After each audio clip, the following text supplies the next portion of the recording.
สวัสดีครับพี่น้องเป็นอีกหนึ่งมืออีกหนึ่งวันพี่น้องอีกหนึ่งคืนที่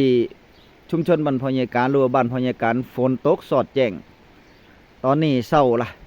ก็ยังบ่ทันเศร้าตกอยู่เบิ่งแต่ละเบิ่งท้องฟ้า3 มื้อติดกันล่ะกบก็ห้องอยู่ในสวนหญ้าเขานี่ตอนนี้ตอนเศร้าล่ะฝนก็ยังบ่ทันเศร้าตกพี่น้องเอ้ย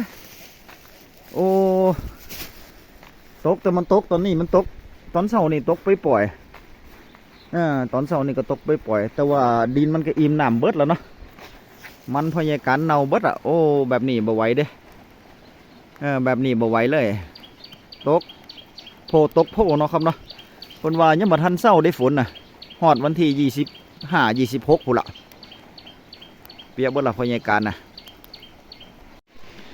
เบิ่งหญ้าติล่ะหญ้าในบ้านพ่อใหญ่การเบิ่งติล่ะฝนตกหลาย ขอโทษนะครับฝนตกบ่เซา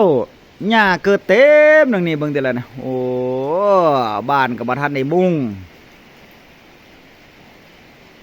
แต่ว่าย้ายเพิ่นโศกไว้ให้อยู่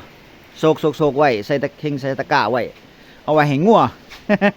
ก็มีประโยชน์อยู่เนาะหญ้าก็ได้เอาไว้ให้งัวบ้านพ่อใหญ่การก็ยังบ่ทันได้มุงหลังคาได้เนี่ยเบิ่งติล่ะบ่ทันได้มุงหลังคา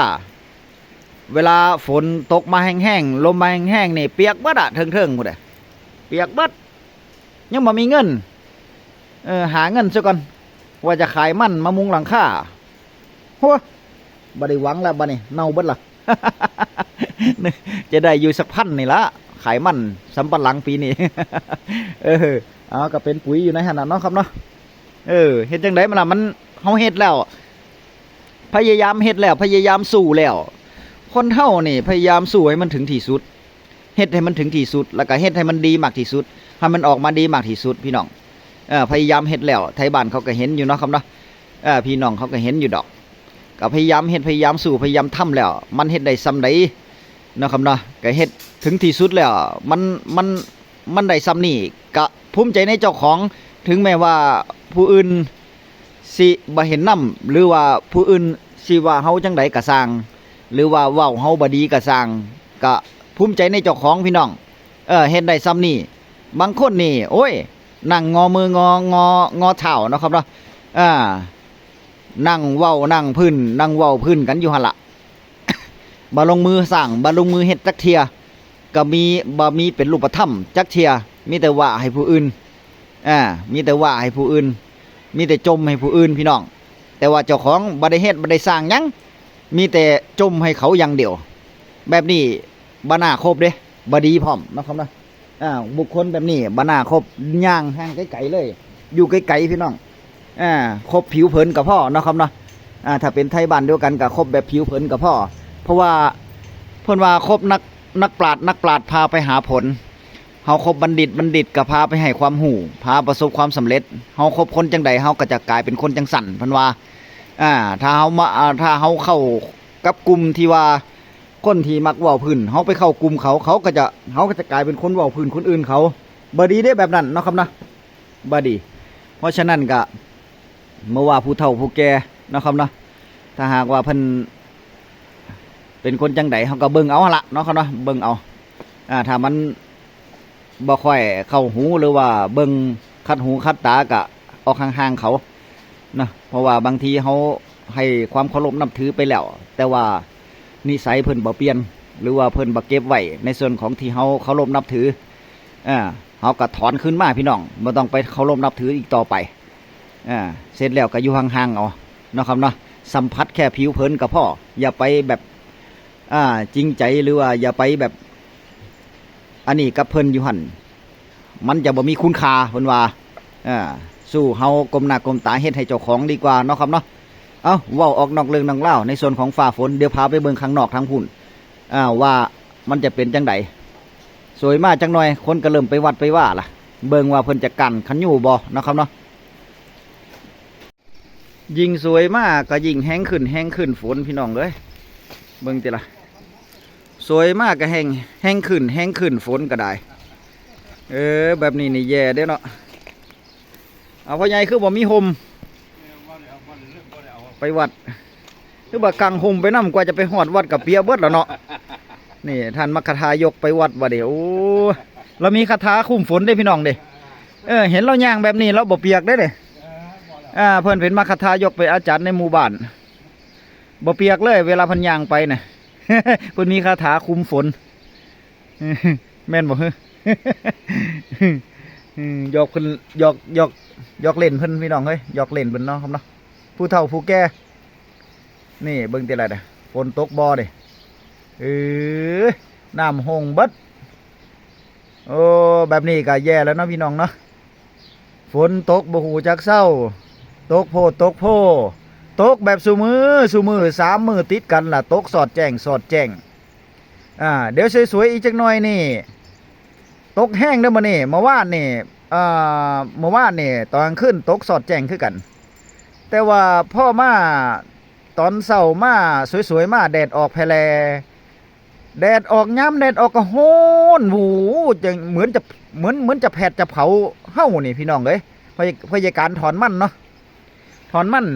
แดดนี่ห่อนคักห่อนอบห่อนเอาเหมือนมันจะเผาเฮ้านี่โอ้เหมือนจะเผาให้ไหมแต่ว่าพ่อบ่าย3 โมงครึ่งเมื่อวานตอนแรง3 โมงแรง3 โมงครึ่ง15.30 นประมาณนี้มืดฟ้ามัวดินมาตกอึดโอ้ตาดมาโอ้ยพยาการเอางัวไปลามได้พางัวแล่นมาเนี่ยต้อเนาะเข้าคอกกันมาเนี่ย งัว3 ตัวคนอีกคนหนึ่งแล่นตั้งแต่ทุ่งหน้ามาหอดคอกกักแล่นมากันต้อเนาะมาเนี่ย เป็นตาหัวนี่เพราะว่าหนีฝนพี่น้องเปียกบ่แม่นว่าบ่เปียกได้เปียกบัดอะหลอกชอกแฉกเศร้าถอนมันไปพักหนึ่งจากขั้น5 โมงแรงลองไปถอนเบิงมานี่ฝนก็ตกไปปล่อยฝนนี่เศร้าตกหนักแหละแต่ก็ตกไปปล่อยถอนมาได้อีกมานี่ยากกว่าเก่ามึนคลักนี่มันเป็นดินดากเนาะมันเป็นดินดากดินเหนียวพอเฮางัดนี่มันมึนไปโดนดินละมึนมานี่คลักโอ้ถอนยากกว่าเก่า ก็นึกว่ามันจะถอนง่ายฝนตกมาวะดินดากดินท่านเฮ็ดยังกะยากยังเพิ่นว่าหั่นล่ะปีหน้านี่เศร้าเฮ็ดมันนาห้วยพ่อใหญ่การจะปลูกเข้าหน้าปังพี่น้องเพราะว่าห้วยเพิ่นห้วยที่ห้วยชนประทานเพิ่นก็อนุญาตแล้วนะครับเนาะอยากเฮ็ดหยังก็เฮ็ดอยากปลูกเข้าหน้าปังก็ปลูกไผจะได้เกี่ยวหรือบ่ได้เกี่ยวจะมีน้ำเพียงพอหรือจังซั่นก็บริหารจัดการเอาเองเพิ่นว่าก็ดีไปอย่างนะครับเนาะไฟเขียวเลยเฮ็ดหยังก็เฮ็ดว่าซั่นเพิ่นว่าเพราะว่าเฮ็ดโซลาร์เซลล์ให้แล้วบ่ได้บังคับก็เบิ่งเอาหั่นล่ะเนาะครับเนาะเฮ็ดเข้าหน้าปังก็เต็มที่ก็สูบน้ำใส่2 เดือนพอเข้ามัน3 เดือนอีกเดือนนึงก็ปล่อยแห้งให้มันตอนนั้นเข้าก็ทอกเบิดแล้วก็ว่ากันไปเฮ็ดน้อยเฮ็ดหลายก็ว่ากันไปเฮ็ดสักเอาเหาะสักไรสักงานนี่บ่หรือว่าจังไดนั่นน่ะแต่ก็จะเฮ็ดหลายคนอยู่ดอกปีหน้าได้เกี่ยวบ่ได้เกี่ยวก็ว่ากันเป็นอีกเรื่องนึงถ้าบ่ได้เกี่ยวก็ตัดให้งัวตัวเนาะ ก็ว่ากันไปเฮ็ดจังไดล่ะปล่อยไว้มันก็แห้งตายซื่อๆคาดว่าวันที่23เนาะ23 พฤษภาคม24 25 26อีก3 มื้อบ่ได้ฝนน่ะไปถอนเด้อมันสำปะหลังมันไหหน้านี่เน่าเบิดล่ะถ้าไผบ่ถอนนี่จะบ่ได้จักบาทเด้ไปถอนตอนนี้ก็มีวิธีเดียวก็คือถอนกองไว้ซะก่อนมองไกลทางก็เอาออกไปขายโลดแต่ว่ามองที่อยู่ไกลทางแบบพ่อใหญ่การนี่ก็ถอนกองไว้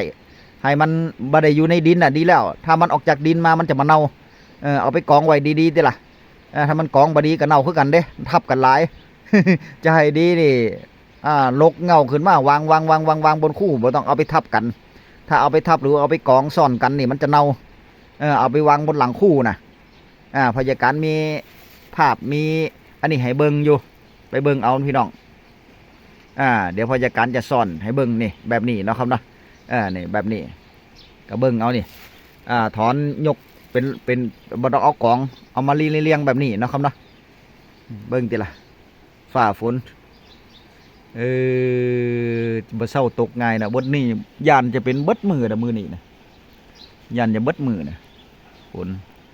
มองไหนบ่ตก FC เพิ่นว่าบ้านอีหยังก็จังหวัดหยังโอ้จำบ่ได้อีกล่ะเมื่อฝนบ่ตกจักเที่ยวว่าซั่นโอ้ยมาเอิ้นเอาไปแหน่มาเอิ้นเอาฝนบ้านพ่อใหญ่กันไปทางพิษณุโลกทางอุตรดิตถ์ทาง อย่าทางพิษณุโลกเนาะ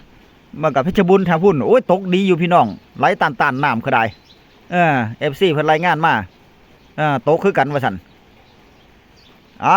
กระเบิงเฝ้าระวังไปน้ำเด้อย่านน้ำปลาไหลหลากเนาะครับเนาะทางที่มีภูเขาพุ่นล่ะย่านน้ำปลาไหลหลากย่านน้ำมันหลายเนาะครับเนาะมาสิให้สูญเสียทรัพย์สินชีวิตและทรัพย์สินก็เฝ้าติดตามในส่วนของอุตุไปน้ำเบิงแย่งไปน้ำกันพี่น้องส่วนหน้าทางภาคอีสานนี่ถ้าฝนตกหลายๆแบบนี้บ้านพยาการนี่ยังบ่ทันมีไผเฮ็ดดอกก็มันยังบ่ทันล่าพี่น้องใจเย็นๆเดือนมิถุนาพุ่นเขาค่อยเฮ็ดกันแห่งดีหญ้าบ่เกิดเนาะครับเนาะไปหวานละจักหน่อยนึงแห่งหญ้าบ่เกิดเลยเอาคลิปหน้าพบกันใหม่ด้วยความปรารถนาดีจากพยาการชาแนลสวัสดีครับ